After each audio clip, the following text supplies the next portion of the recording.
Nama saya Azhar bin Harun. Saya berdekat stroke lebih kurang 4 bulan lah. Hari pertama saya datang dulu dalam keadaan tak boleh berjalan lah, pakai wheelchair. Pada diri rasa kesemutan lagi. Lawatan yang light tu memang dia panas, denyut mungkin daripada impact kena api lampu tu kot. Ada improvement lah jalan.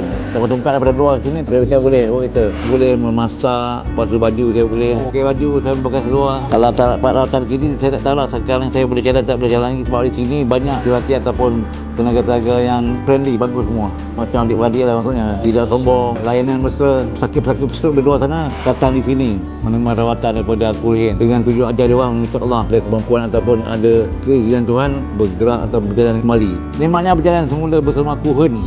Anda kenal sesiapa yang mungkin perlukan rawatan ini? Jangan simpan info ini sorang-sorang. Tekan like, share dan komen di bawah sekarang.